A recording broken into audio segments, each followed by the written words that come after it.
वन्दे अहं श्रीगुरो श्रीयुतपदकमलं श्रीगुरोन् वैष्णवांश्च श्रीरूपं साग्रजातं सहगणरघुनाथान्वितं तं सजीवं साद्वैतं सावधूतं परिजनसहितं कृष्णचैतन्यदेवं श्रीराधाकृष्णपादान् सहगणा ललिता श्रीविशाखान्वितांश्च आराध्य भगवान् व्रजसततनय तद्धाम वृन्दावनं रम्या काचिदुपासना वजवधूवर्गेण जाकल्पिता श्रीमद्भागवतं प्रमाण प्रमाणं प्रेम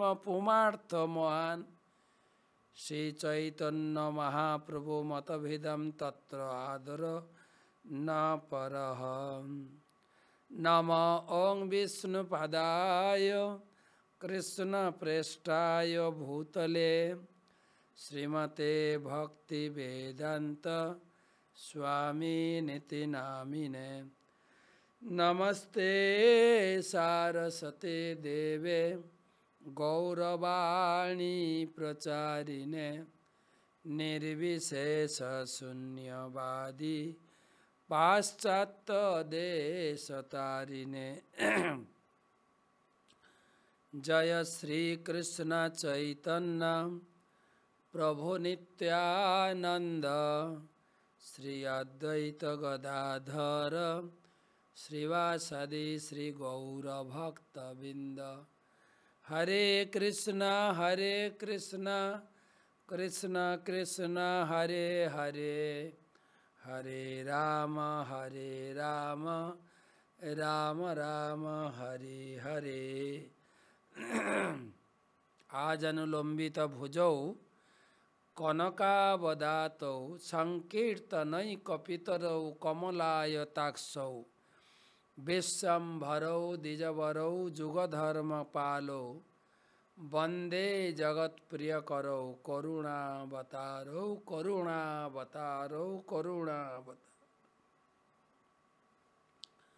ओं नमो भगवते वासुदेवाय जय जय श्री चैतन्य जय नित्यानंद जय अद्वैत चंद्र जय गौर भक्तबिंद।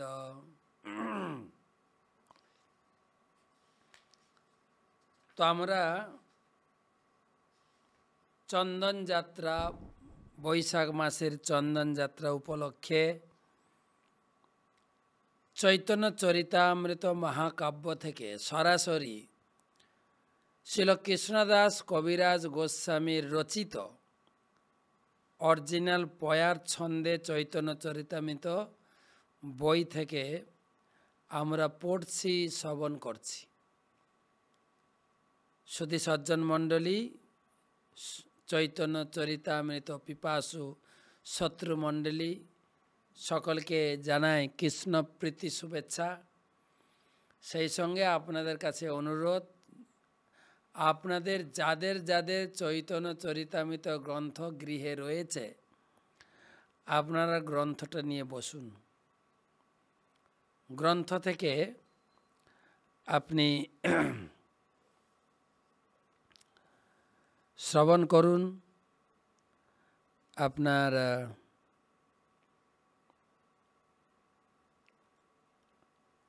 চৈতন্য চরিতামৃত মহাকাব্য मध्यलीला चतुर्थ परिच्छेद श्रील माधवेंद्र पुरीर भगवत भक्ति। तो आज के द्वितीय क्लास गुरु कृपा लाभेर प्रार्थनाय गुरुदेवेर चरणे प्रणाम निवेदन करी। नमो ओं विष्णुपादाय कृष्ण प्रेष्ठाय भूतले श्रीमते जयपताका स्वामिनिति नामिने नम आचार्य पादाय निताय कृपा प्रदायिने गौरकथा धामदाय नगर ग्राम तारिणे।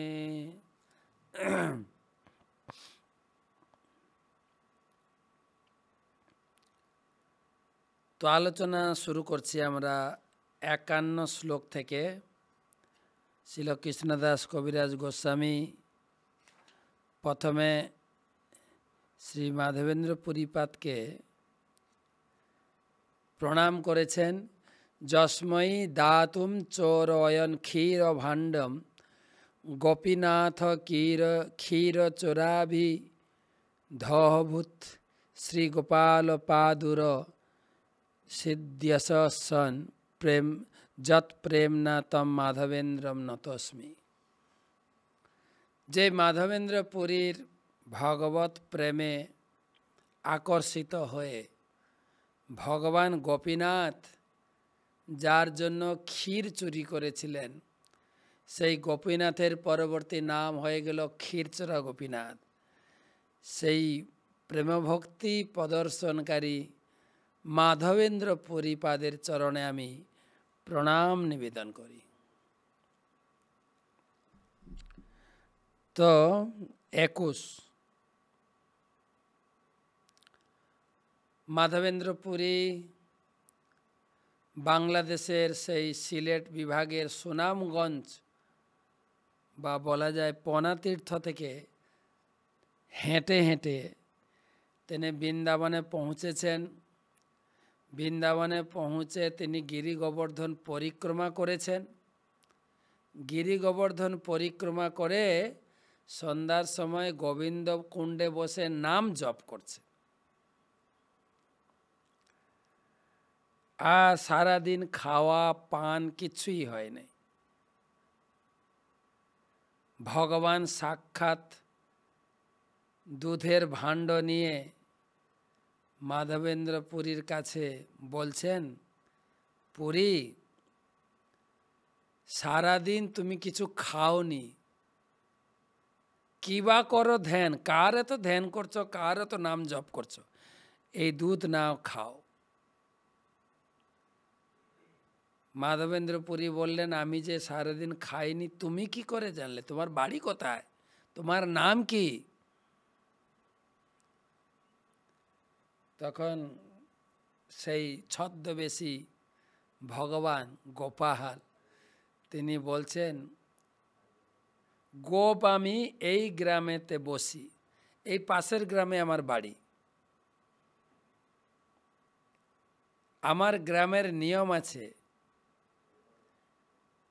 আমার গ্রামে কেহ না রহে উপবাসী। কেউ উপবাস থাকে না, তুমি কেন উপবাস আছো?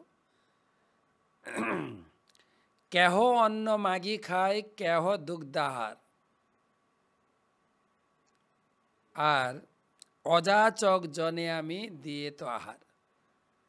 আর যারা অযাচক বৃত্তি তাদেরকে আমি আহার দিয়ে থাকি। যারা কোথাও মেঘে টেকে খায় না, আমার বৃন্দাবনের নিয়ম আছে, কেউ অন্ন মেঘে খায়, কেউ রুটি মেঘে খায়, কেউ দুধ মেঘে খায়, আর কেউ যখন মাগে না আমি তাকে নিজে গিয়ে খাওয়াই।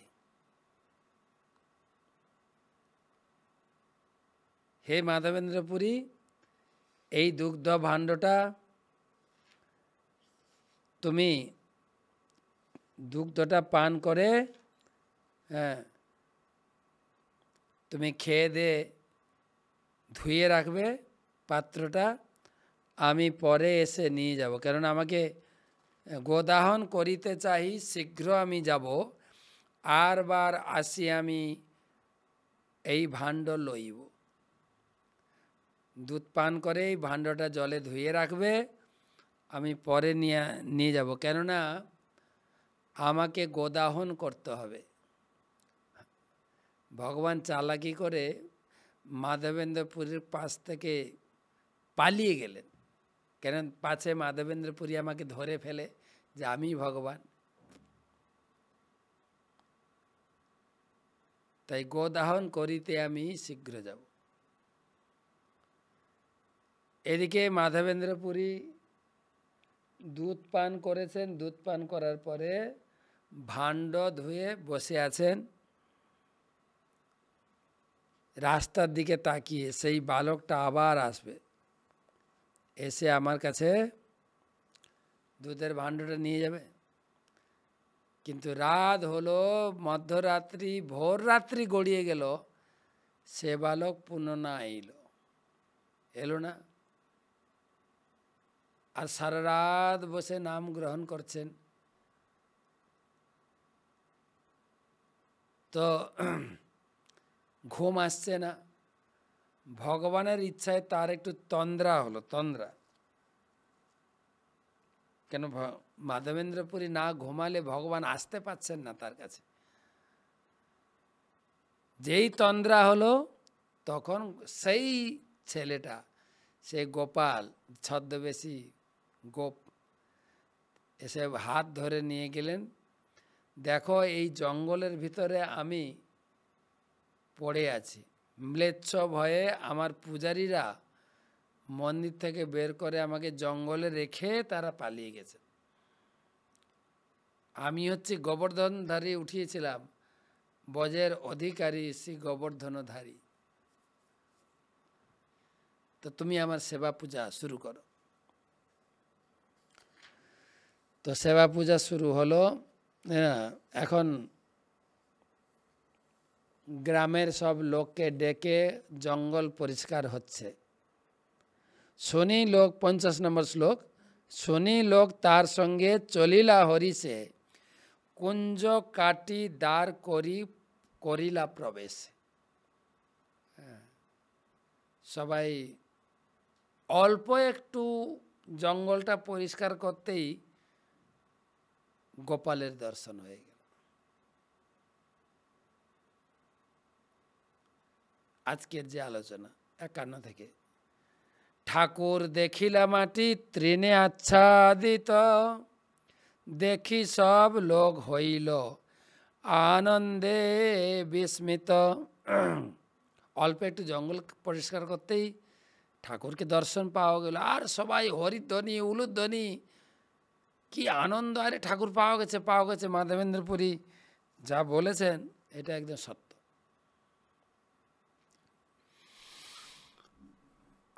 আবরণ দূর করিলা বিদিতে, মহাভারী ঠাকুর কেহ নারে চালাইতে। সুন্দর করে পরিষ্কার করে ঠাকুরকে উঠানো হবে। কিন্তু ঠাকুর এত ভারী, এতজন লোক মিলেও ঠাকুর তুলতে পারলেন না। মহা বলিষ্ঠ লোক একত্র করিয়া পর্বত পর্বত উপরি গেল ঠাকুর লইয়া। এত ভারী ঠাকুর কেউ তুলতে পারছে না। আর মাধবেন্দ্রপুরী এলেন, তো নিজে মাধবেন্দ্রপুরী ঠাকুরকে দেখে বিস্মিত হয়েছেন এবং চাইলেন ঠাকুরকে দাঁড় করাবেন। আর মাধবেন্দ্রপুরী পারের হাত স্পর্শতেই ঠাকুর হালকা হয়ে গেল। ঠাকুর যাত্রাতে সেবা নেবেন না তো?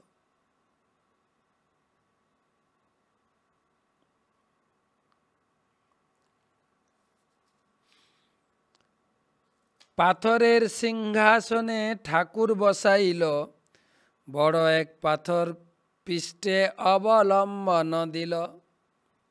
একটা পাথরের, সমতল পাথরের উপরে ঠাকুরকে রাখলেন, আর একটা পাথর পিছনে ঠেকা দিলেন, সাইডে দুটো পাথর রাখলেন, উপরে একটা পাথর, মন্দির হয়ে গেল। গ্রামের ব্রাহ্মণ সব নবঘট লইয়া, গোবিন্দ কুণ্ডের জল আনিল ছানিয়া। নতুন নতুন ঘট বাড়ি থেকে আনা হলো, এনে গোবিন্দ কুণ্ডের জল ছেনে পরিষ্কার করে নিয়ে এসে অভিষেক শুরু হলো।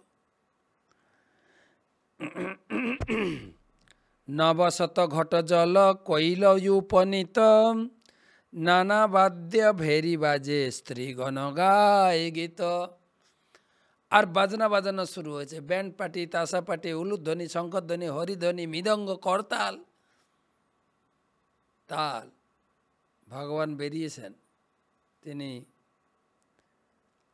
কি বল অভিষেক মণ্ডপ যাবেন। নবশত ঘট জল কৈল উপনীত, নানা বাদ্য ভেরি বাজে, স্ত্রীগণ গায় গীত। কেহ গায় কেহ নাচে, মহোৎসব হইল, দধি দুগ্ধ ঘৃত আইল, দধি দুগ্ধ ঘৃত আইল গ্রামে যত ছিল, ভোগ সামগ্রী আইল সন্দেশ আদি যত, নানা উপহার তাহা কহিতে পারি কত। এবারে স্নানের জন্য দধি দুগ্ধ যার বাড়িতে যা আছে সব নিয়ে আসছে। এবারে ভোগ লাগবে, বাল্যভোগ লাগবে, সন্দেশ, ছানা, ফল নিয়ে আসছে। সন্দেশ প্রথমে ভগবানকে অর্চনা বা পুজো করার আগে ভগবানকে একটু বাল্যভোগ চড়াতে হবে। ভগবান না খেলে দাঁড়াবেন কি করে? তুলসী আদি পুষ্পবস্ত্র আইল অনেক, আপনে মাধবপুরী কইলা, আপনে মাধবপুরী কইলা অভিষেকে। মাধবেন্দ্রপুরী নিজে হাতে সেবা দিচ্ছে। তুলসী অমঙ্গলা দূর করি করাইল স্নান, বহু তেল দিয়া কইল শ্রীঅঙ্গা চিক্কান। এবারে অল্প বাল্য ভোগ হওয়ার পরে এই মহাপ্রভুর বাল্য ভোগ, বাল্য আরতি, সিঙ্গারাদি হবে। হরিভক্তি বিলাস গ্রন্থে লেখা হয়েছে যে শঙ্খ ঘণ্টা বাদ্য সহকারে ওং নম ভগবতে বাসুদেবায় নম এবং চিন্তামণি পকর সদ্ম সুকল্প বিক্ষ লতা বিক্ষ সুকল্প লক্ষা বিতেষু সুরভি রবিপালয়ন। ব্রহ্মহিতার শ্লোক অনুসারে পঞ্চামৃত, দুধ, দই, ঘি, মধু, চিনি এগুলো দিয়ে মিনিমাম অভিষেক করতে গেলে 5টা জিনিস লাগে। দুধ, দই, ঘি, মধু, দুধ, দই, ঘি, গোময়, গোমূত্র, পঞ্চগব্য, পঞ্চামৃত, দুধ, দই, ঘি, গোমাতা এবং দুধ, দই, ঘি, গোবর, গোময়, এটা হলো পঞ্চগব্য। পঞ্চামৃত দুধ, দই, ঘি, মধু আর হচ্ছে মিশ্রির জল, মিনিমাম পঞ্চগব্য পঞ্চামৃত দিয়ে স্নান করানো হয়। তো বাড়ি থেকে এলো, সব বাড়ি থেকে যে যা ঠাকুর সেবার জন্য যা লাগে, কেউ তুলসী নিয়ে এসছে, কেউ ফুল নিয়ে এসছে, কেউ ফল নিয়ে এসছে, কেউ আনাজ নিয়ে এসছেন, কেউ বাড়িতে দুধ নিয়ে এসছেন। অমঙ্গলা দূর করি করাইল স্নান, বহু তৈল দিয়া কইল শ্রীঅঙ্গ চিক্কান। পঞ্চগব্য পঞ্চামৃতে স্নান করাইয়া মহাস্নান করাইল, কোটি শত ঘট দিয়া।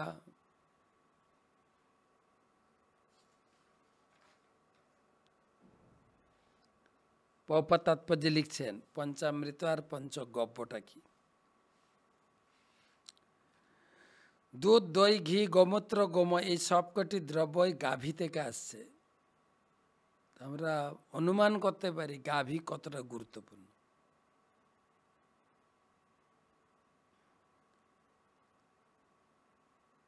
কেননা সেই বিগ্রহ স্নান করাবার জন্য গোমূত্র, গোময় প্রয়োজন হয়।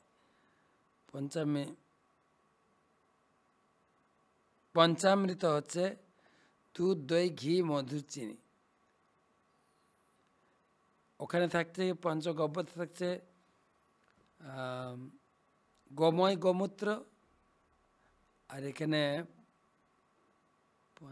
পঞ্চ পঞ্চ অমৃত, দুধ, দই, ঘি, চিনি এবং শর্করা। আর এটাকে সুস্বাদু করানোর জন্য একটু মধু যোগ করতে হয়।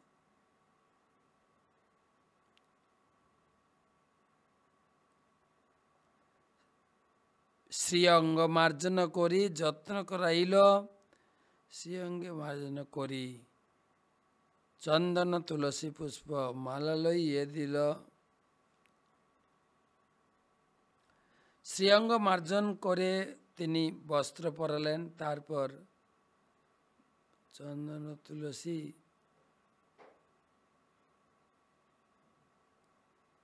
চন্দন তুলসী পুষ্পমালা শিবে গ্রহণ, ধূপ দীপ করি নানা ভোগ লাগাইল, দধি দুগ্ধ সন্দেশ আদি যত কিছু আইল। প্রচুর পরিমাণে আসছে ভগবানের ভোগ লাগানোর জন্য। সুবাসিত জলপাত্র, সুবাসিত জলপাত্র, সুবাসিত জল নব পাত্রে সমর্পিল, আচমন দিয়া সে তাম্বুল নিবেদিল।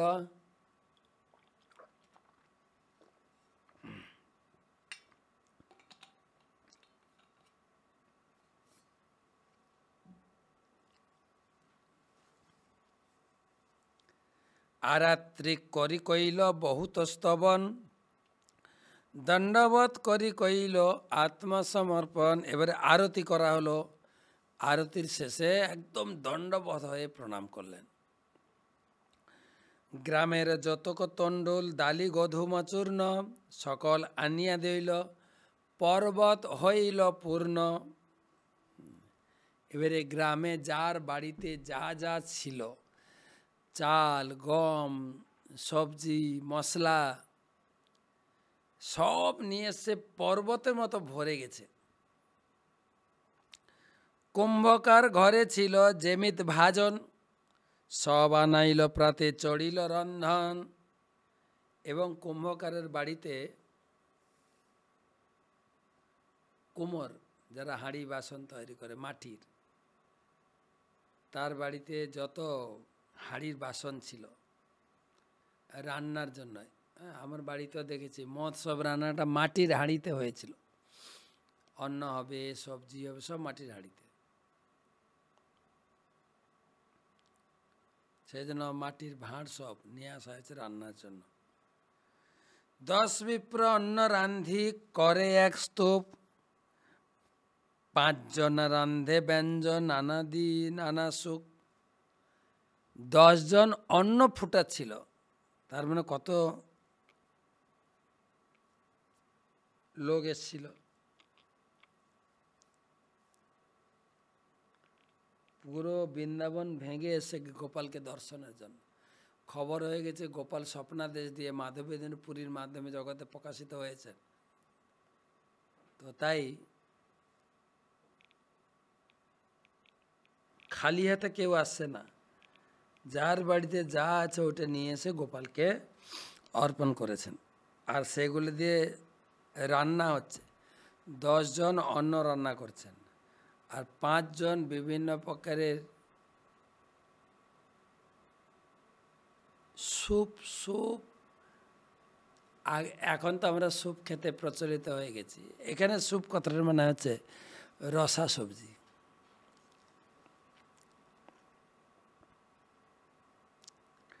বন্য শাক ফল মূলে বিবিধ ব্যঞ্জন, কেহ বড়া বড়ি করি করে বিপ্রগণ। জনা 5-7 রুটি করে রাশি রাশি, অন্ন ব্যঞ্জন সব রহে ঘৃতে ভাসি। সব রান্না হচ্ছে ঘিতে, ঘি দিয়ে রান্না হচ্ছে, সব যেন ঘিতে ভাসছে। নববস্ত্র পাতি তাহে পলাশের পাত, রান্ধি রান্ধি তার উপর রাশি কইল ভাত।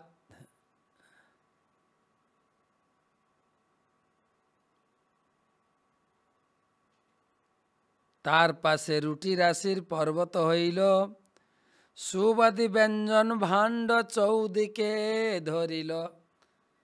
হ্যাঁ, এদিকে অন্যের পাহাড় সাজানো হয়েছে, তার তলায় রুটি দিয়ে ঘিরে দেওয়া হয়েছে, তারপরে বিভিন্ন সবজি সুচ ভাজা চচ্চড়ি দিয়ে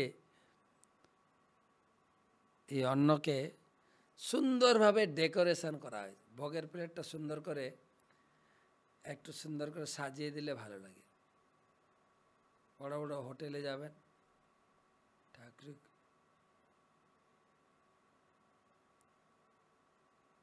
কিভাবে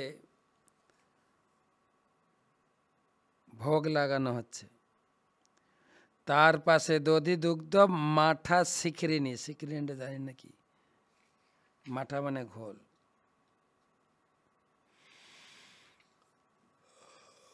মাঠা শিখরিনি পায়স মথনি সর পাশে ধরি আনি। তার পাশে 2 মুঠা দুধ দই মাঠা শিখরিনি পায়েস মথনি সব আদি পাত্র পূর্ণ করে রাখা হলো। হেনমতে অন্নকূট করিল সাজন, পুরী গোসাই গোপালেরে কইল সমর্পণ। যা রান্না হয়েছিল সব আনা হয়েছে, কিন্তু আমরা যেরকম ভোগ লাগে ওরকম না, কিন্তু রান্না হয়েছে হয়তো 100 200 500 1000 লোকের। ভগবানকে নিবেদন করবে একটা ছোট পাত্রে বা থালায় না। মাধবেন্দ্র পুরী কী করেছেন, যা যা ভোগ লাগানো হয়েছিল, যা যা রান্না হয়েছিল সব নিয়ে এসে ভোগ লাগানো হচ্ছে। সব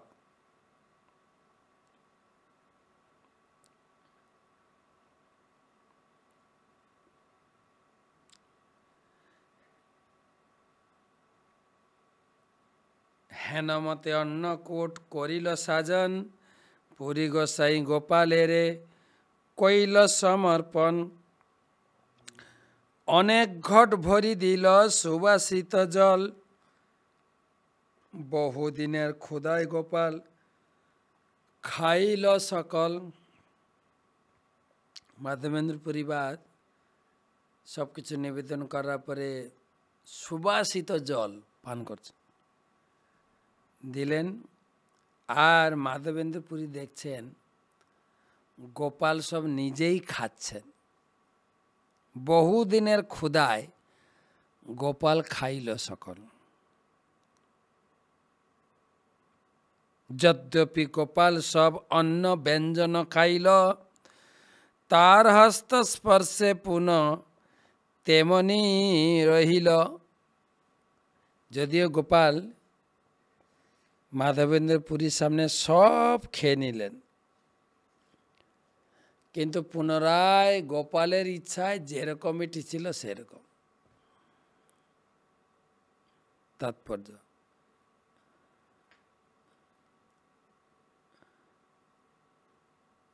নাস্তিকেরা বুঝতে পারে না যে কিভাবে শিব বিগ্রহ রূপে প্রকাশিত হয়ে পরমেশ্বর ভগবান তার ভক্তের নিবেদিত ভোগ সামগ্রী গ্রহণ করতে পারেন। ভগবদ্গীতায় বলা হয়েছে, পত্রং পুষ্পং ফলং তো ইয়ম যমে ভক্তা প্রযচ্ছতি তদহং ভক্ত অপরহিত অস্নামি প্রযতাত্মন। ভক্তি ও প্রীতি সহকারে কেউ যদি আমাকে একটু পাতা, একটু ফুল, একটু ফল, একটু জল দেয়, তাও আমি প্রীতি সহকারে গ্রহণ করি। ভগবান পূর্ণ এবং তাই তিনি তার ভক্তের নিবেদিত সমস্ত বস্তু গ্রহণ করেন, কিন্তু তার চিন্ময় হস্তস্পর্শে সমস্ত খাদ্যদ্রব্য যেমনটি দেওয়া হয়েছিল তেমনটি রয়ে গেল। কেবল গুণগতভাবে তার পরিবর্তন হয় মাত্র। নিবেদন করার পূর্বে যা থাকে জড় খাদ্য,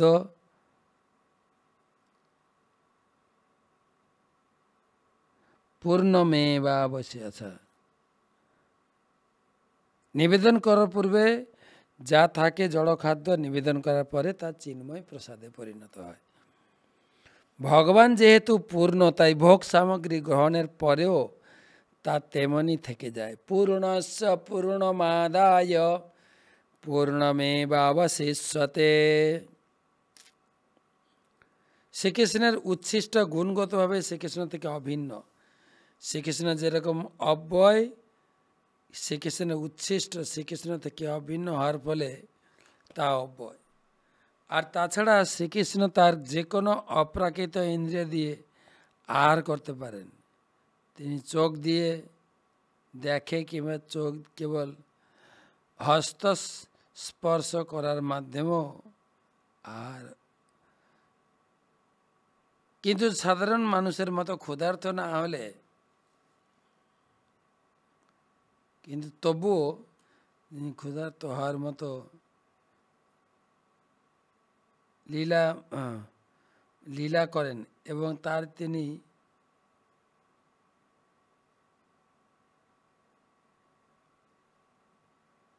যে কোনো পরিমাণে আহার করতে পারেন। শ্রীকৃষ্ণের ভোজন করার ব্যাপারে যে দর্শন রয়েছে তা আমরা আমাদের ইন্দ্রিয় দ্বারা অনুভব করতে পারে, কিন্তু নিরন্তর ভগবত সেবায় যুক্ত থাকার ফলে আমাদের ইন্দ্রিয়গুলি যখন পবিত্র হয় তখন আমরা শ্রীকৃষ্ণের নাম, রূপ, গুণ, লীলা, পরিকর, বৈশিষ্ট্য আদি সব কিছু হৃদয়ঙ্গম করতে পারি। অত শ্রীকৃষ্ণ নামাদি ন ভবেদ গাহ্যম ইন্দ্রিয় ওই সেবন মুখ হে জিভাদৌ স্বয়মেব স্ফুরত্তদ। জড় ইন্দ্রিয়ের দ্বারা কেউ শ্রীকৃষ্ণকে উপলব্ধি করতে পারে না, কিন্তু ভক্তের সেবায় সন্তুষ্ট হলে ভগবান স্বয়ং তার ভক্তর কাছে নিজেকে প্রকাশ করেন। ভক্তরা উপলব্ধির মাধ্যমে শ্রীকৃষ্ণকে জানতে পারেন। ভক্তিবিহীন জড়বাদী পণ্ডিতরা কখনো তাদের গবেষণার মাধ্যমে শ্রীকৃষ্ণ এবং তার লীলা হৃদয়ঙ্গম করতে পারে না। তাহলে আমরা বুঝলাম গ্রামের লোক যা যা নিয়ে এসেছিল সুন্দর করে ঘি দিয়ে রান্না হয়েছে, আর মাধবেন্দ্রপুরী পুরোটাই যা রান্না হয়েছে, রাশি রাশি অন্ন, পর্বতের মতো অন্ন, রাশি রাশি রুটি, সবজি, স্যুপ, সুবাসিত জল, শরবত, পানীয়, শেক সব নিয়ে আসলেন, আর এখানে ভোগ লাগছে। আর মাধবেন্দ্রপুরীর হাতে গোপাল সব খেয়েছেন। ইহা অনুভব কইল মাধব গোসাই, তার ঠাই গোপালের লুকানো কিছু নাই। মাধবেন্দ্রপুরে দেখতে পেলেন গোপাল আমার হাতে খাচ্ছে। একদিনের উদ্যোগে ওইছে মহোৎসব কইল, গোপাল প্রভাবে হয় অন্যে না জানিল। একদিনে এত বড় উৎসব কিভাবে কি হলো না, সবই গোপালের ইচ্ছা।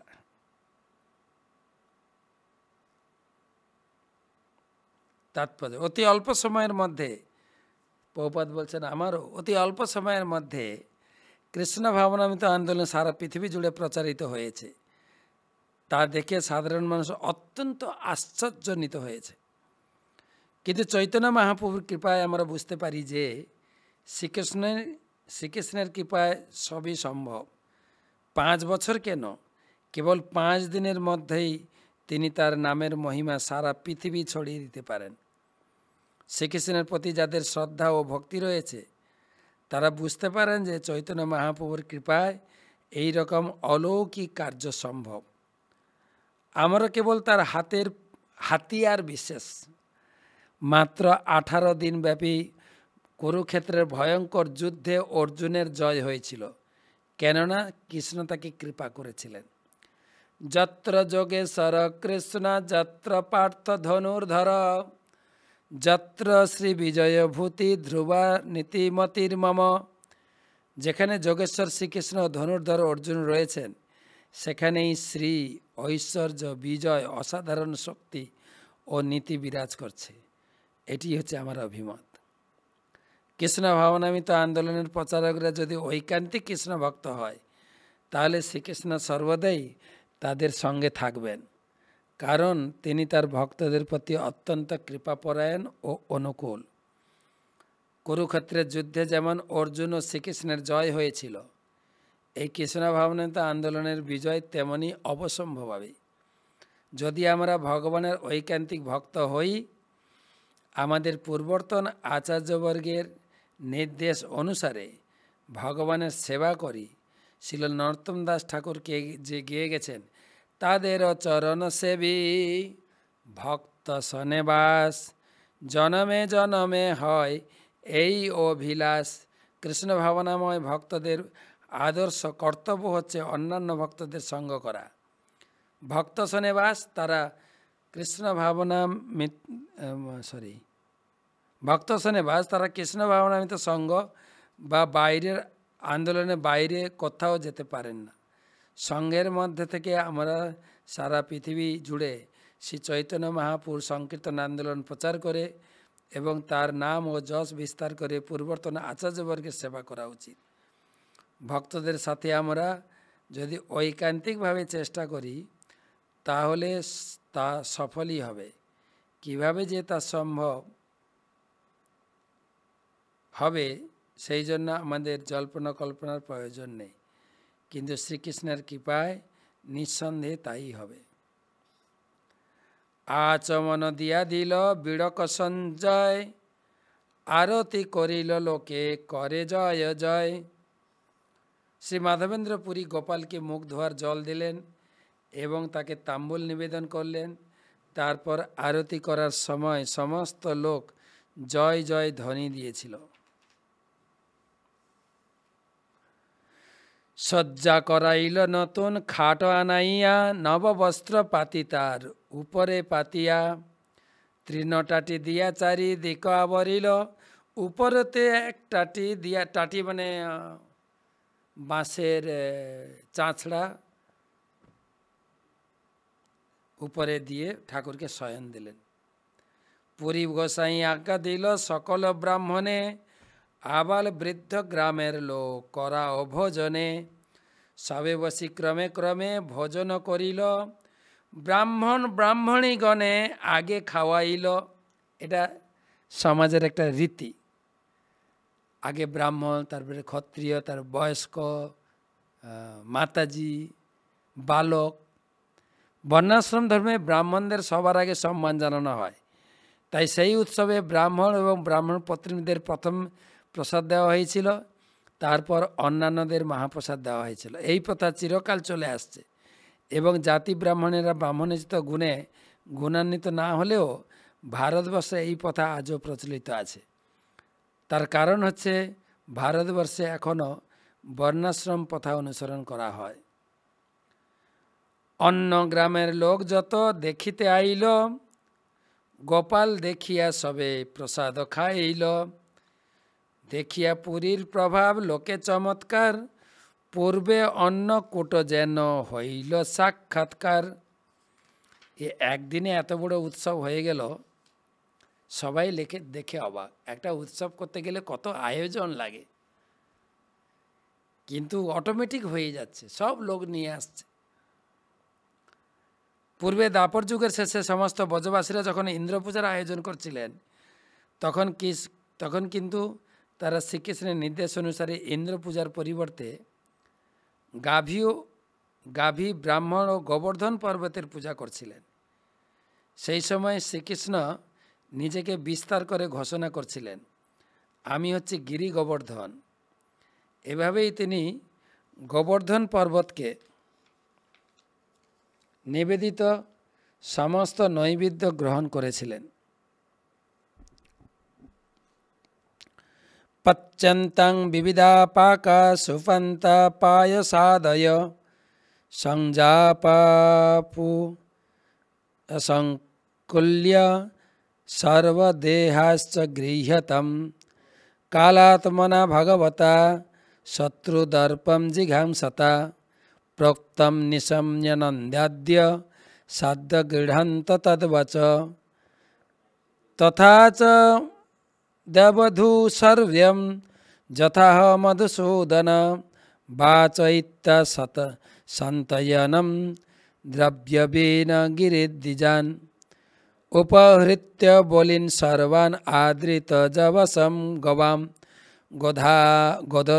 গধনানি পুরস্কৃত্য গিরিঞ্চক্রু প্রদক্ষিণম। মুগডাল থেকে শুরু করে পায়েস পর্যন্ত গধূমজাত পিঠে শস্কুলি প্রভৃতি পাক করা হোক, সমস্ত ব্রজবাসীদের দহনকৃত দুধ দই প্রভৃতি এখানে আয়নন করা হোক। কালরূপী ভগবান ইন্দ্রিয়ের গর্ভনাশের জন্য এরূপ বললে তা শুনে নন্দ মহারাজ আদি গোপেরা সম্যকভাবে তা গ্রহণ করলেন। তখন শ্রীকৃষ্ণের উপদেশ অনুসারে সমস্ত অনুষ্ঠান করা হলো। সস্তয়ন পাঠ করিয়ে ইন্দ্রযজ্ঞের উপকরণ দিয়ে তারা গিরি গোবর্ধন ও ব্রাহ্মণদের পূজা করে সাদরে গাভীদের তৃণপ্রদানপূর্বক সম্মুখে রেখে গিরি গোবর্ধন প্রদক্ষিণ করলেন।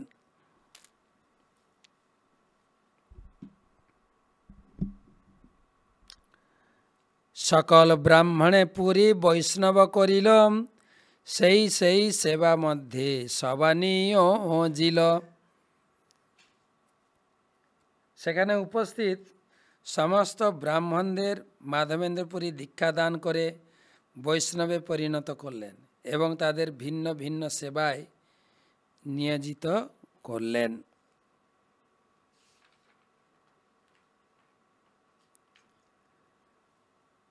সেখানে উপস্থিত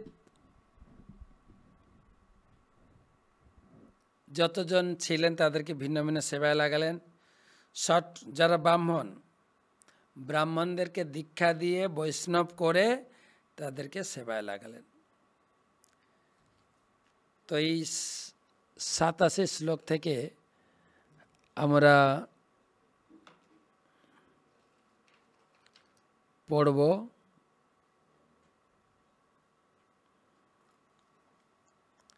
আগামী কালকের ক্লাসে। তো আমরা আজকে কলকাতাতে রয়েছি, কলকাতা মধ্যমগ্রাম কলকাতা। কালকে আমরা পানিপারুল, মেদিনীপুর পানিপারুলে আসছি। তারপরে আমরা দাসপুর, পাঁশকুড়া আদি এই এলাকায় একটু যাব। আজকে বেরোলাম সকালে 6, 7, 8, 9 আমরা বাইরে আপনাদের সঙ্গে দেখাবো। আজকে কলকাতা, কালকে মেদিনীপুরে 3 দিন থাকবো, 7, 8, 9। তারপরে আমরা মায়াপুরে ফিরবো নরসিংহ চতুর্দশীর জন্য। তো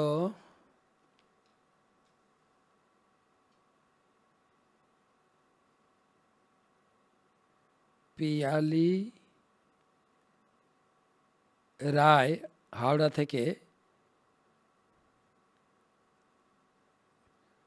মহারাজ গতকালকের ক্লাসে বৈষ্ণব অপরাধ সম্বন্ধে শুনলাম। আমরা তো বিভিন্ন জায়গায় ভক্ত সঙ্গ সেবায় যাই, তো সেখানকার কিছু ভালো মন্দ ঘটনা সম্পর্কে বাড়িতে এসে আলোচনা করি। তো আমরা এতে বৈষ্ণব অপরাধ হচ্ছে? যদি নিন্দা করেন বৈষ্ণব অপরাধ হবে, যদি ভালো জিনিস আলোচনা করেন তাহলে ঠিক আছে।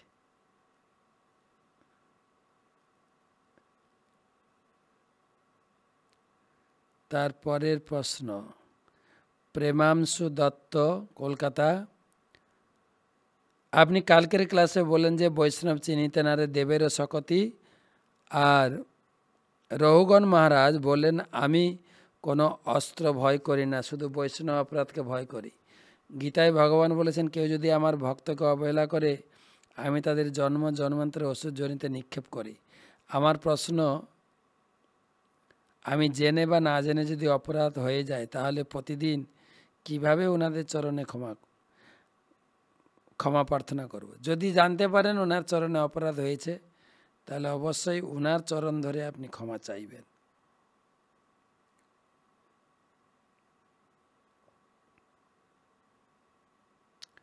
দেবারতী মিদ্যা, তুলসী কাঠ কি চন্দনের মতো ঘষে ভগবানকে দেওয়া যায়? না তো, চন্দন ঘষবেন, তুলসী কাঠ কেন ঘষতে যাবেন?